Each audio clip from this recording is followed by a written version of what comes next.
My name is Sister Maria, and for as long as I can remember, my life has been devoted to God. I gave myself to Him, not out of obligation, nor because it was expected of me, but because deep in my soul, I knew that there was no higher calling than to love, serve, and follow Him with all my heart. From the moment I entered the convent as a young woman, I knew this was where I was meant to be. The abbey became my home, the sisters around me became my family, and serving God became my purpose. Each day provided an opportunity to grow closer to Him, to seek His presence, understand His will, and share His love with those who needed it most. I spent my years teaching, praying, and guiding others. I comforted the sick, fed the hungry, comforted the angry, and held the lonely. I prayed for those who had lost their way and rejoiced with those who rediscovered their faith. I spent hours in silent prayer before the Blessed Sacrament, whispering prayers and listening for His voice. In those quiet moments, I often reflected on what awaited beyond this life. I had no fear of death. I saw it not as an end, but as a transition, a doorway to something far greater than anything this world could offer. I had always believed this wholeheartedly, yet I sometimes wondered what it would be like. Would I recognize the moment it arrived? Would I be prepared when God called me home? When I was diagnosed with cancer, I didn't question God's will. The doctors told me it had already spread too far. Treatments were available, but they would only delay the inevitable. I didn't see it as a fight to be won, but as another step in my journey, one I would walk with faith, just as I had walked every other path God had set before me. My sisters in the convent were heartbroken. They wept, they prayed, and they begged God for a miracle. I told them not to mourn. God's plan is always perfect, I reminded them. And if He calls me home, I will go with joy. As the days passed, my body grew weaker, and the pain came in waves, but I never allowed it to steal my faith. The sisters cared for me, reading scriptures when my eyes grew tired, praying over me when the pain became unbearable. I could feel their love in every moment, in every whispered prayer, and in every gentle hand that brushed my forehead or adjusted my pillow. The love of God surrounded me through them, reminding me that I was never alone. I knew the end was near when I could barely lift my hand to make the sign of the cross. I could hear them praying around me, their voices soft and filled with love and sorrow. I wanted to tell them not to cry, but my strength was fading. My breath slowed, and in those final moments, I felt a deep warmth wash over me, a peace so profound that it made every pain, every weakness, and every earthly burden disappear. In an instant, I was no longer in pain. The moment my final breath left my body, I knew something had changed. The weight of the pain was gone, the weakness that had confined me, the exhaustion that had made even the smallest movements difficult, vanished. I felt light, weightless, as though all the burdens of the physical world had been lifted. For the first time in what seemed like years, I could move freely, but I wasn't moving with my body. I was being moved, carried by something greater, something beyond my understanding. I looked around, trying to comprehend what was happening, and then I saw it. I saw myself. There I was, lying in the bed, my hands folded over my chest, my face peaceful, in a way only those who have left this world can look. The sisters were still gathered around me, their heads bowed in prayer, their voices steady and soft, reciting the same words we had spoken together so many times before. Some of them had tears in their eyes, while others held their rosaries tightly, as if trying to hold me with them just a little longer. But I felt no sorrow. I didn't feel the pull of the body, nor the fear of what was happening. There was only peace. I understood in an instant that I was no longer tied to that earthly form. The body in the bed had served me well, but it was never truly me. I was much more than that shell, and now I had been set free. Then I felt it, a warmth unlike anything I had ever known before. It surrounded me gently, like the embrace of a long-lost friend. It was not heat, like the warmth of the sun or the comfort of a fire, but something deeper, something alive. It reached inside me, touching every part of my being, every memory, every thought, every part of who I was, wrapping around me like a love that had always been there, waiting for me to return. The room began to fade, not suddenly or jarringly, but slowly, like the peaceful transition of night turning into dawn. The soft glow of candlelight and the whispered prayers of my sisters melted into something far greater, something beyond time and space, something more real than anything I had ever known. I was being drawn toward it. I didn't walk. I didn't run. I simply moved as though my soul was being pulled forward, carried by the warmth surrounding me. There was no fear, not even for a moment. Only joy. And then I saw it. The light. It wasn't like the light we know on Earth. It wasn't simply bright or golden or white, not something that could be described in words. It was alive, pulsing with a beauty beyond human comprehension. It stretched infinitely in every direction, but it wasn't empty. It was filled with something I couldn't yet fully grasp, but knew was more wonderful than anything I had ever imagined. As I moved toward it, I felt something change within me. Every question I had ever carried in my heart about life, death, and God's plan was no longer a mystery. The answers were not spoken but simply known. I didn't need to ask. The truth was woven into the very fabric of this place, and I understood it completely. This was home. It wasn't that I recognized it as a place I had been before, but it felt like belonging, so perfect that nothing else had ever felt as real as this. I knew without a doubt that this was where I was meant to be. Then something else happened. I became aware of a presence, vast and powerful, filled with a love so deep that I could not contain it. It was closer than my own breath, and yet it surrounded everything. It was the source of the warmth I had felt, the reason for the overwhelming peace, the love that held me in a way I had never known before. And I knew it was him, Jesus. I didn't need to see his face to know he was there. I didn't need an introduction or an explanation. His presence alone was enough. Every fiber of my soul recognized him instantly, like a long-lost child returning to the arms of a father who had been waiting all along. In that moment, everything I had ever believed, everything I had ever taught, everything I had ever hoped for became real before me. There was no doubt, no uncertainty. He was not just an idea or a figure in Scripture. He was alive, present, and more real than anything I had ever known. I felt his love before I saw him. It washed over me in waves, each one carrying something deeper, more overwhelming, more beautiful than the last. It wasn't just love as we know it. It was perfect, consuming, absolute love, the kind that sees every part of you and still loves completely. Then, through the brilliance of the light, he stepped forward. I could not speak. I could not move. I could only be in his presence, overcome by the reality that this was my Savior, my God, standing before me. His eyes met mine, and in that instant, I knew he had seen my entire life, every moment of service, every whispered prayer, every time I had reached out to help someone, every time I had fallen short, every hidden doubt, every act of faith. He had seen it all.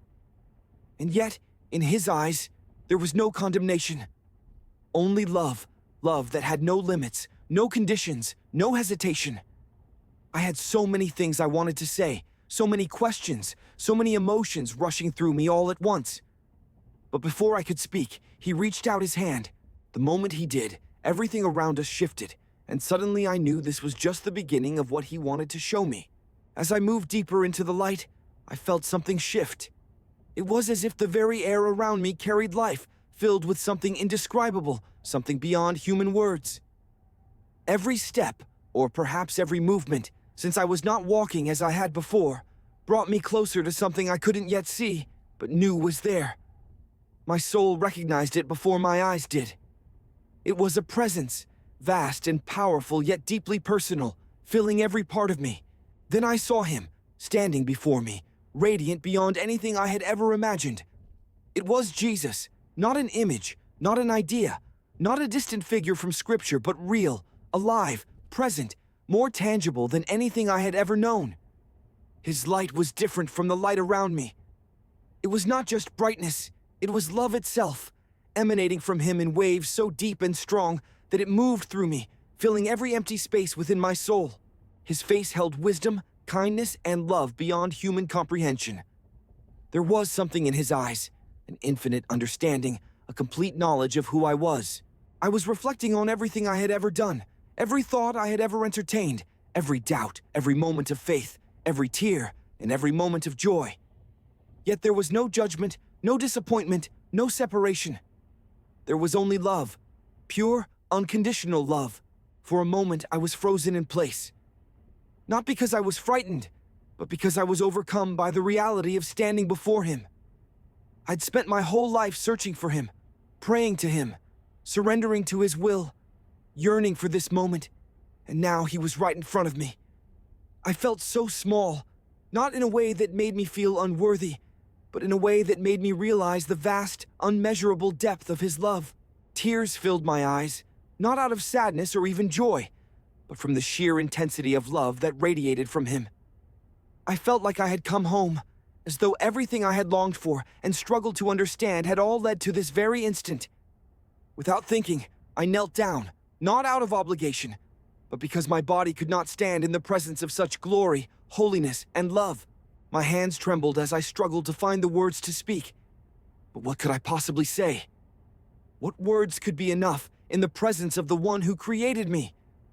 The one who had loved me before I even knew what love was. I wanted to tell him how much I had yearned for this moment, how hard I had tried to serve him, how deeply I had believed in his promises. I wanted to ask about the suffering, the faith, and the mysteries I had never fully understood. But before I could speak, he moved toward me and reached out his hand. The moment his hand extended, everything around us changed. It was as if the very essence of this place responded to his presence. The air became even more alive, saturated with love and holiness. Time felt different, no longer measured in seconds or minutes, but as something eternal, unbroken, and complete. When his hand touched mine, I felt a wave of warmth and peace unlike anything I had ever known. It wasn't just a touch. It felt as if his very essence poured into me, filling every part of my being with something greater than joy, greater than peace, greater than anything I had ever experienced. At that moment, my entire life unfolded before me. But it wasn't a mere memory. It was alive, as though I was reliving every moment again. But now through his eyes. I saw my childhood, the first time I felt God's calling, the day I made my vows, the years spent in service, the moments of doubt, the moments of faith, every act of kindness, every moment I had loved others as he asked me to, every prayer whispered in the silence of the chapel. But I also saw the missed opportunities, the times I had let fear hold me back, the moments I hesitated instead of fully trusting in his plan. Yet, even as I saw all these things, there was no shame, no regret, no judgment, only love and understanding.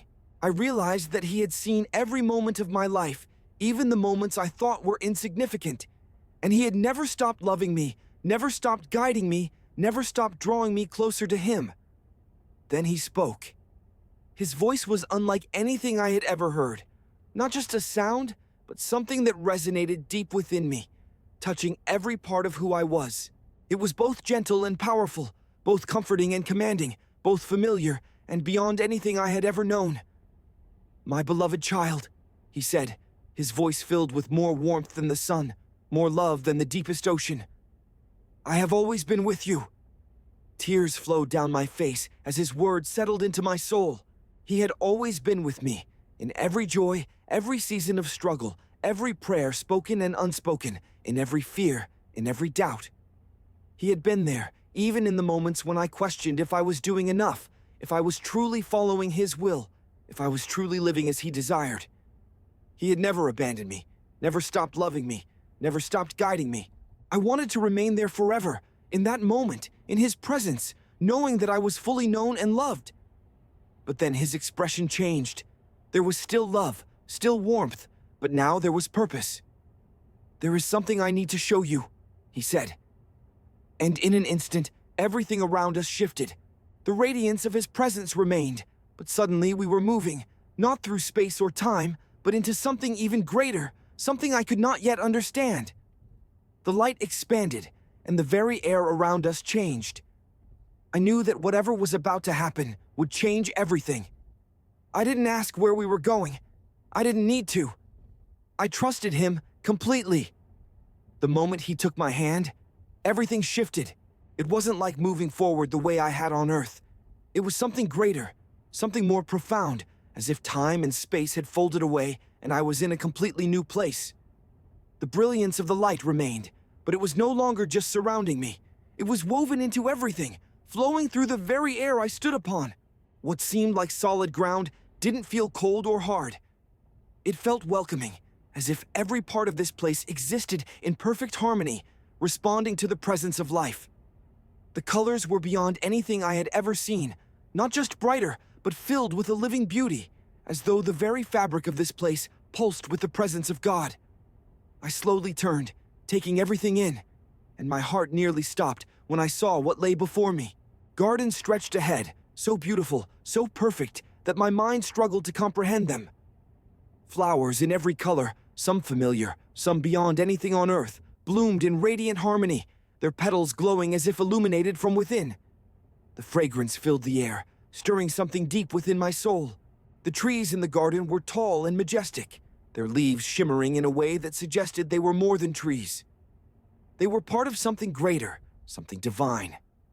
A river flowed nearby, its waters clear and shimmering with a golden light that reflected the very essence of heaven itself.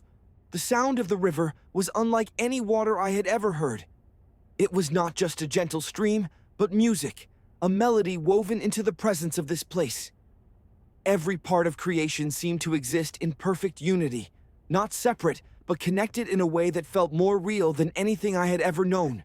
The sky above was not just blue, not just endless, but alive, shifting in shades of gold, white, and soft pastels, as if it were an extension of the light filling this entire kingdom. There was no sun, yet everything was illuminated with a perfect radiance, a glow that didn't cast shadows because there was no darkness, no imperfection, no flaw in this place. And then I saw them, people everywhere, yet it didn't feel crowded. They moved with joy, peace, and a lightness that could only come from being completely and eternally free. Their faces shone, not just from light, but from something deeper, something purer that radiated from within. Some walked through the gardens, others stood in groups, not speaking with words, but communicating in a connection that bypassed language, a form of understanding deeper than anything I had ever known. I saw them turn toward me, and in that moment, I knew them all. Even those I had never met before, even those whose faces were unfamiliar, felt as if they had always been a part of me. There was no division, no distance between souls, only unity so profound that I understood what true belonging meant. One by one, they smiled at me, and I felt their welcome, not just in my mind, but deep in my soul. There was no need for introductions. They knew me, and I knew them. Here, in the kingdom of heaven, we were all family. Not by blood, but by the love of God that connected every soul who had ever surrendered to Him. I turned to Jesus, my heart so full, I thought it might burst. "Is this—" I began, but before I could finish, He nodded. "This is my Father's house," He said. I felt the truth of His words deep inside me, a certainty beyond anything I had ever known. I was home. Tears of pure joy flowed down my face, not from sorrow or longing, but from the overwhelming perfection of what I was experiencing. This was not a dream or an illusion. It was the reality of eternity, the fulfillment of every promise God had ever made. I wanted to run forward, explore, embrace those around me, fall to my knees in praise. But before I could move, Jesus gently placed His hand on my shoulder, and in an instant, the world around us shifted again. We were now in a new place, yet still part of heaven. Before me stood a great city unlike any I had ever seen. The buildings weren't just made of stone or glass. They were woven with light itself, their surfaces shimmering as though they carried the very presence of God. The streets were golden, not shining with earthly wealth, but with divine beauty, a reflection of heaven's glory. I saw angels, their forms radiant, moving with purpose, singing in a way that filled the air with a melody of both worship and joy. I could feel their praise deep within me, as though the very structure of heaven was built upon unceasing adoration for the Creator of all things. Jesus turned to me and spoke again. "This is what I have prepared for those who love me." His words weren't just a promise, they were a reality, a fulfillment so certain that I knew nothing in all of creation could change it. And yet, I felt something stir inside me, a longing not for this place, but for something unfinished, a realization that so many on earth had not yet seen what I had seen, did not yet understand the depth of what awaited them. Jesus must have seen the thought cross my mind because he nodded. There is still more I must show you. Once again, the world around us shifted, and I knew I was about to understand something even greater than before. As I stood beside Jesus, surrounded by the beauty of heaven, I felt a peace so deep that it was beyond anything I had ever imagined. The love of God wasn't just something. I sensed that it was something that flowed within me, something that filled every inch of my being in a way that was beyond what earthly language could express. I wished to remain there forever, to absorb this presence, to never leave a place where there was no sorrow, no fear, no doubt, only perfect love. But then, Jesus turned to face me. His expression, gentle as it was, also held something else. Purpose. At that moment, I realized he was about to reveal something important, something meant not only for me, but also for those still on Earth. He spoke, but his voice didn't need words. It was inside me, filling my soul with understanding beyond the limits of human language. His words didn't merely reach my mind, they became part of me, as if truth itself was being inscribed upon my heart. "You have always known my love," he said, his voice full of tenderness. "But now you will understand how deep it truly goes." In an instant, everything around us changed. It wasn't abrupt or sudden, but as if a veil had been lifted, allowing me to see far more than I had before. Suddenly, I wasn't just in heaven. I was seeing through God's eyes. I saw every soul on earth, each one known, each one loved beyond measure. I saw those lost in sorrow, those who had suffered immense pain, those who felt forgotten and alone. Yet I also saw that God had never abandoned a single one of them. He was there in every moment, in every cry of the heart, in every silent prayer whispered in darkness, even when they couldn't feel him, even when they doubted him. He was always present. I saw the moments when people had pushed God away, when they had chosen bitterness over love, when they had turned their backs on his mercy. Still, his love never faltered. It remained always ready to embrace them as soon as they turned back. His patience surpassed anything I had ever imagined. No one was beyond his reach. No one was ever truly lost unless they chose to be. Jesus then showed me something else. The power of forgiveness. I saw people who had carried hatred and resentment in their hearts for years, believing their pain was too great to release. But I also saw how unforgiveness was like chains around their souls, preventing them from receiving the peace God longed to give them. I saw how, when a person truly forgave, not just with words, but from their heart, a light broke through those chains, setting them free. Forgiveness wasn't just something we did for others. It was a way of allowing God's love to fully enter our hearts. Many believed they couldn't forgive because they thought it meant excusing what had been done to them. But true forgiveness wasn't about forgetting.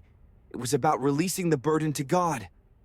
When they let go, he carried the weight for them.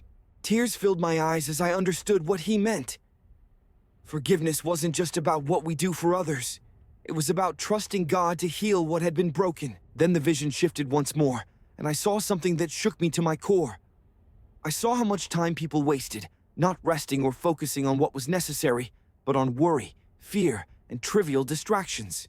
I saw people spending their lives chasing after things that held no eternal value: money, status, approval from others, temporary pleasures that could never truly satisfy the soul. Worst of all, I saw how many believed they had plenty of time to turn to God later, but later never came. I saw people who had promised themselves they would seek God one day, who had vowed to pray more, to trust more, to read more, but then their time ran out. Not because God hadn't given them opportunities, but because they chose other things over him, time and again, until their lives were over. Jesus looked at me, his eyes filled with both sorrow and love. "They believe they have time," he said, "but they do not seek me." The weight of his words pressed deeply on my soul. I had always believed in God's mercy, always trusted in his patience. But now I saw the danger of waiting, of delaying, of assuming that tomorrow was promised. So many people lived as if their faith could be addressed later, never realizing that later is never guaranteed. Then, Jesus showed me something that filled me with hope. I saw people who had lived simple, quiet lives, people who the world may have overlooked. They had never been famous, wealthy, or powerful, yet they had lived with love. They had been kind when no one was watching, given without expecting anything in return. They had prayed sincerely, even when they didn't feel holy or worthy. They had loved God in the small, hidden moments of life, and because of that, they shone brighter in heaven than the most celebrated people on earth. I realized then that God doesn't measure as the world does. He doesn't look at success, achievements, or status. He looks at the heart. He sees how much love we gave, how much we trusted Him, and how we treated those around us. The things that mattered in heaven were so different from the things people chase on earth. Faith wasn't just about rituals or ticking off prayers as if they were obligations. It was about knowing Him, trusting Him, and walking with Him every single day. It was about surrender, about understanding that He is enough and always has been. Jesus turned to me again, His expression filled with both urgency and invitation. "They must stop delaying their faith," He said. "They must live for me now." And in that moment, I knew I had to return, not because I wanted to leave heaven, not because I wanted to return to the pain and suffering of the world, but because so many people still didn't understand what I had just seen, and I couldn't keep this truth to myself. I looked at Jesus and understood what He was asking of me. I took a deep breath, though I didn't need breath here, and with a heart full of both longing and purpose, I whispered, "Lord, I will go." And everything around me shifted once again. As Jesus continued to guide me through the vastness of heaven, I became more aware of the deep interconnectedness of every soul present. The atmosphere was filled with a sense of completion and fulfillment, an existence untainted by sorrow, regret, or longing. There was no lingering pain, no shadows of past burdens, only an overwhelming sense of divine peace that filled everything. As we walked, I saw faces I recognized instantly, even before I consciously recalled their names. Some were people I had known in life, relatives, fellow believers, mentors who had guided me in faith. But they were different now. Their physical forms, though familiar, were radiant, restored, and whole in a way that surpassed human understanding. Those who had once been frail, aged, or ill were now vibrant and strong, exuding a joy that seemed to shine from within them. I saw friends I had lost long ago, individuals I had grieved for deeply on earth. Yet here, there was no trace of loss, only reunion. They greeted me not with words, but with a connection that went beyond speech, almost as if their souls directly conveyed their joy, their welcome, and their shared love in a way that transcended earthly language. There was no hesitation, no separation by time or distance. We were simply together again, as God had always intended. What surprised me even more were the faces of people I had never expected to see. Those I had once prayed for. Those whose lives had seemed lost in suffering or misdirection. Yet here they were, healed, whole, and in the presence of God. Some had endured great hardship in life, their earthly journeys marked by pain and tribulation. Yet now, their suffering had been transformed into something beautiful, redeemed by the very presence of the one who had never abandoned them. I turned to Jesus, my heart overwhelmed by what I was witnessing. I wanted to understand how this was possible, how people who had suffered so much could now stand here, fully restored, their hearts free of all that had once burdened them. He looked at me with the same boundless love I had felt from the moment I arrived. "Every soul that seeks me finds me," He said. "Not one of these was forgotten. Their pain was never ignored, their tears never unseen. Now they dwell in the fullness of my love." At that moment, I understood something I had always believed in theory, but had never fully grasped. God does not abandon His people, even in their suffering, even in their weakness. He had been with them in their struggles, walking beside them in every moment of despair, turning their pain into something sacred and meaningful. And now, they were free. As we moved through this place, I also became aware of countless souls I had never met. Yet deep within me, I knew them. There was no need for introductions, no question of whether we were strangers. They were family, bound not by earthly ties, but by something far greater, the eternal unity of God's kingdom. It was as if each person I saw carried a piece of the divine story. Each one was a testament to God's infinite love and mercy. I realized that in heaven, there were no divisions, no separations, no distinctions the world had once imposed. There were no lines drawn between the rich and the poor, the powerful and the weak, the educated and the uneducated. There was only love, only belonging, only unity in Christ. Every soul here had been fully embraced by God's mercy, and that was all that mattered. Tears filled my eyes as I reflected on how different this was from the world I had left behind. People on Earth lived so divided, so separate, so tangled in conflicts and misunderstandings. But here, none of that mattered. What mattered was the condition of the heart, the choices people made to love, to trust, to surrender their lives to God's will, even when they had done so imperfectly. I thought back to all the times I had wondered about heaven while I was alive. I had imagined it as a place of rest, peace, and reunion with loved ones. But it was so much more. It wasn't just a place, it was a reality, a fulfillment, a completeness that could never fully be understood from an earthly perspective.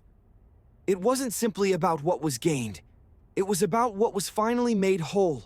Jesus turned to me again, and in his eyes, I saw something that both comforted and challenged me. "Do you see now?" he asked. And I did. I saw that heaven wasn't a reward in the way people often thought. It was a homecoming, the place where every soul that truly sought God would find rest, not because they had earned it, but because God's love had made it possible.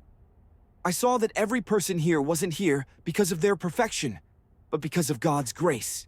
They were not counted worthy because they had lived flawlessly, but because they had reached for Him, even in their imperfection. I understood now that heaven was not a distant place, not something people should only think about at the end of their lives. It was the very reality we were all meant for, the fulfillment of everything God had ever desired for us. Jesus stepped forward, and I followed without hesitation. I no longer walked with questions or uncertainties. I walked with a deep understanding, knowing that everything I had ever desired, everything I had sought through faith, had been guiding me toward this moment. But just as I thought my journey here was nearing its end, Jesus looked at me with a tenderness and purpose that made me realize there was still something more He needed to reveal to me. The scene in front of me began to change once again, and as I sensed the presence of something new unfolding, it became clear to me that what I had experienced up to that point was only a part of the revelation Jesus intended for me to share with the world. A quiet realization took root in my heart as I stood before Jesus, enveloped by the glory of heaven, surrounded by the warmth of His love, and filled with the perfect peace that seemed to fill every fiber of my being. I had never known such completeness, such a deep sense of belonging. Every question I had ever carried was answered without a word being spoken. Every longing I had ever felt was fulfilled in ways I could never have imagined on earth. I knew without a shadow of a doubt that this was where I belonged. This was home. I turned to Jesus, my heart overflowing with gratitude, joy, and the deepest love I had ever known. I wanted to stay, to remain in His presence forever. There was nothing I desired more than to stay in this place where there was no pain, no fear, no sorrow. Only Him. But then something changed. Jesus looked at me with the same love He had shown from the moment I arrived, yet now there was something more in His expression. Purpose. I felt it before He even spoke, a gentle weight settling in my heart, a realization that something was still unfinished. "You must return," He said softly. His words, though simple, struck me deeply, filling my soul with an unexpected force. I felt as though my heart had stopped, not from fear, but from profound longing. I didn't want to leave. How could I? How could I walk away from this, from Him, from everything my soul had always yearned for? I shook my head slightly, not in defiance, but in desperate confusion. "Lord," I whispered, "I don't understand." His eyes were filled with kindness, but there was also urgency. "There are many who need to hear what you have seen," He said. "Many who are lost, many who do not understand my love, many who have forgotten that I am calling them home." I felt the weight of His words pressing against my soul. I had seen for myself the way so many lived on earth, distracted, burdened by fear, caught up in things that had no eternal value. I had witnessed the hesitation in faith, the delay in seeking God, the way doubt stole the time they had been given. I had seen those who had never known Him, those who felt forgotten, unworthy of love. I knew He was right, but still, my heart ached at the thought of leaving. "Lord," I said again, my voice trembling. "I want to stay." He reached out and gently took my hands in his. The moment his touch met mine, peace flooded through me. Not the passive kind of peace, but one with direction, certainty, and a purpose greater than my own desires. "You will return," he said, "but you will not go back the same." At first, I didn't understand. I had been so sure that my time on earth was over. My body had been frail, weakened by illness. How could I return? But Jesus knew my thoughts before I could speak them. "You will be healed," he said. "Not just in body, but in spirit. You will return, not because I am sending you away, but because your mission is not yet finished." I looked into his eyes, searching for something, maybe assurance, strength, or the courage I needed to accept what he was saying. And in that moment, I understood. I had always belonged to him. From the moment I first gave my life to God, from the moment I made my vows, from the moment I whispered my first prayer as a child, I had always been his, and now he was asking me to trust him once again. He could have commanded me. He could have simply sent me back, and I would have had no choice. But he didn't. He was asking me to choose. "Will you go?" he asked, his voice gentle but filled with purpose. I closed my eyes for a moment, taking in everything. The warmth of heaven, the presence of the souls around me, the overwhelming love that filled this place. Then I opened my eyes and looked at Jesus. "Lord," I whispered, tears streaming down my face, "I will go." He smiled, a smile that held both joy and deep sorrow, as if he understood that my heart would always long for heaven even after I returned. But there was also something else in his expression, a promise. "You will be with me again," he said, his voice filled with certainty. "And when your work is complete, I will welcome you home." His words settled deeply in my soul, giving me the strength I didn't know I needed. I nodded, even though my heart ached with the weight of what was happening. "I trust you," I said. "Always." Then everything around me began to change. The light that had surrounded me grew brighter, wrapping around me like a gentle embrace, pulling me away from heaven and towards something else. The peace remained, but now it carried a sense of urgency, a call to something greater. As the brilliance intensified, I felt one final whisper of Jesus' voice in my soul. "Go and tell them." With those words, everything faded to black. The sensation of being pulled away from heaven was unlike anything I had ever experienced. It wasn't painful or frightening, but it was powerful. It felt as though the very fabric of my soul was being drawn back towards something unfinished, something waiting for me. I knew, without question, that this was no longer my decision. I had made my choice when I told Jesus I would go, and now I was returning. As I moved away from the divine light, I could still feel the presence of heaven lingering around me, as if it were imprinting itself upon me, ensuring I would never forget. I didn't know what it would feel like to return to my body, to step back into a world of suffering and limitations, but I trusted him completely. And then, suddenly, shockingly, I gasped for air. I was back. The feeling of my lungs expanding, the rush of breath filling my chest, the sensation of life coursing through my veins. It was overwhelming.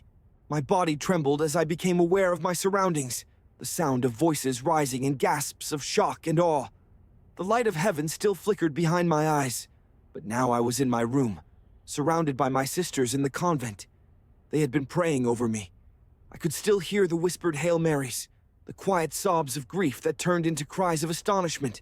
I could feel their hands on my arms and forehead, as if they needed to touch me to confirm I was truly here. "Sister Maria," one of them gasped, her voice thick with emotion. You're awake." I turned my head slightly and saw their faces, filled with both joy and disbelief.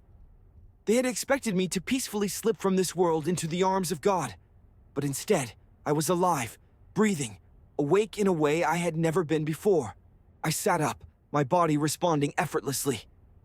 That's when I realized there was no pain. The agony that had consumed me for months, the unbearable weakness, the slow decay of my body that had once made even the smallest movements impossible, was gone. I reached for my chest, where I had once felt the weight of my illness, but there was nothing. No heaviness, no sickness, only strength and vitality. Tears streamed down my face, not from pain or fear, but from overwhelming awe.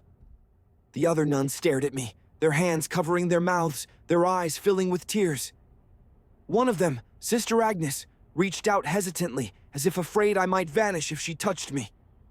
"Maria, how is this possible?" she asked. I could barely find the words.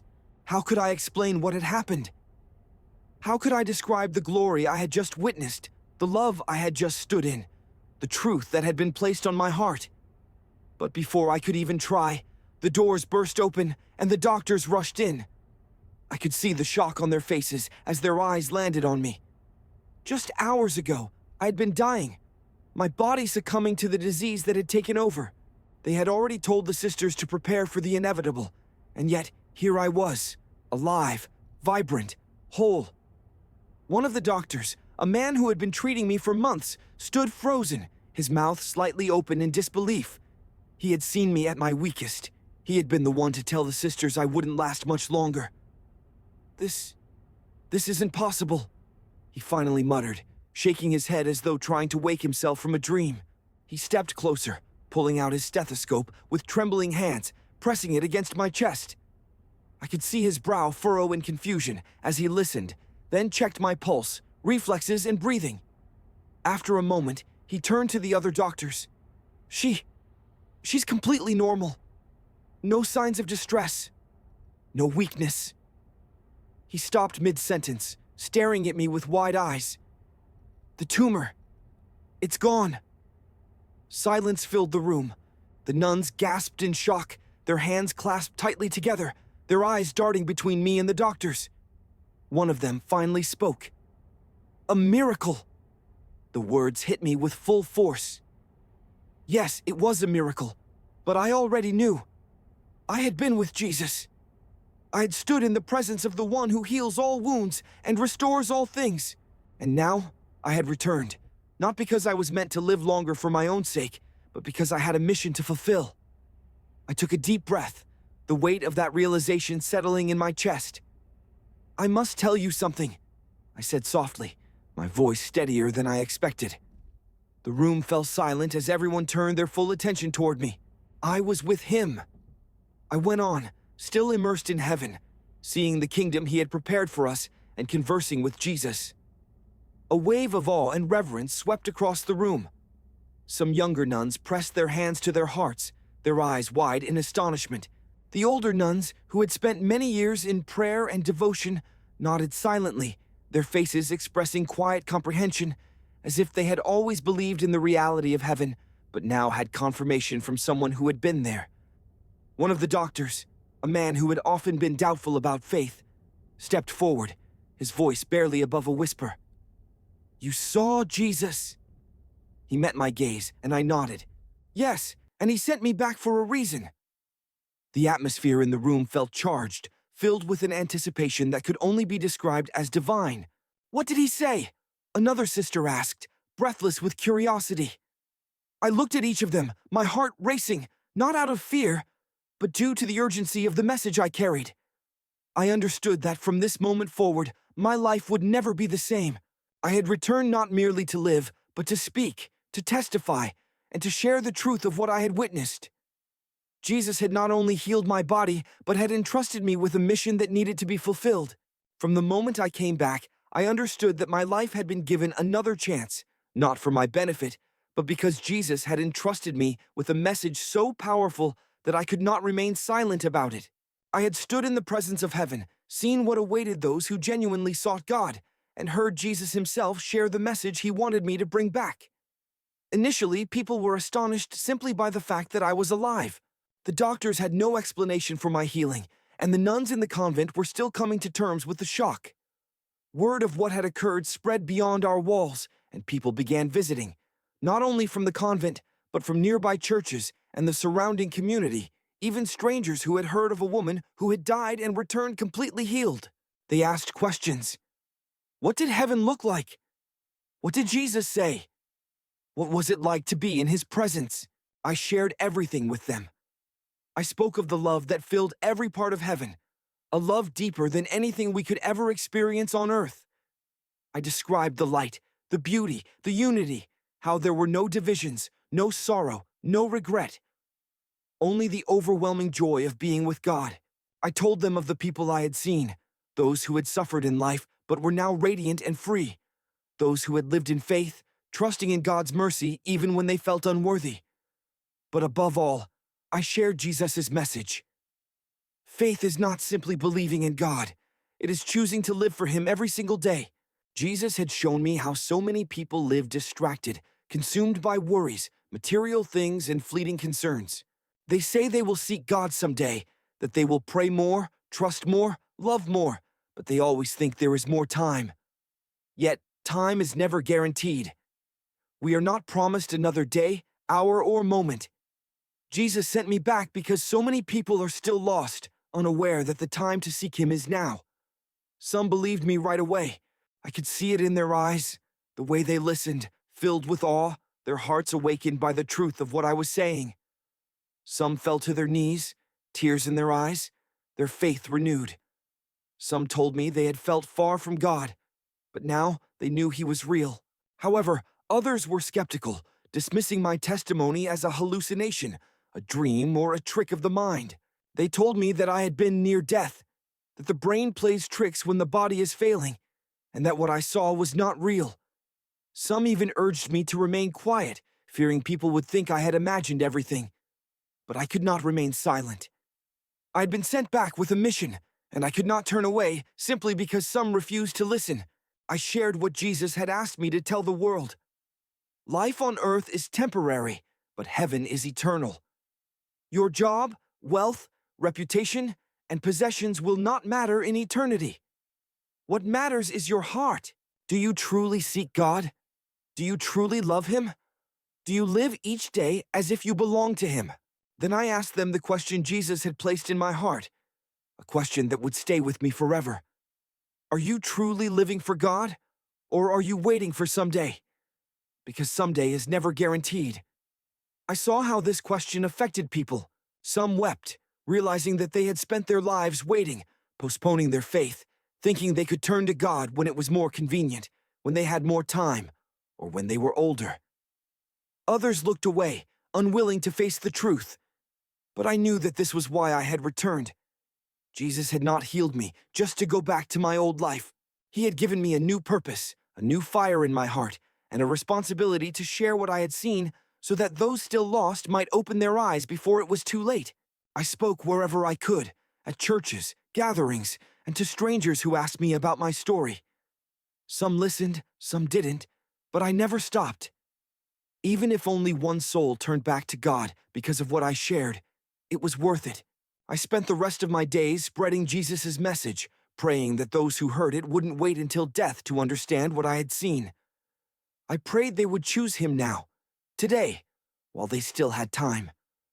I knew that one day my time on earth would end, but I was no longer afraid of death. I knew what awaited me. I knew that when I took my final breath, Jesus would be there, just as He had been before. I knew heaven was real, that His love was greater than anything we could comprehend, and that our true home was not in this world, but in Him. And now, I ask you the same question. Are you living for God, or are you waiting for someday? Because someday is never guaranteed. Thank you for watching. If this testimony spoke to you, like, share, and subscribe so more people can hear this powerful truth.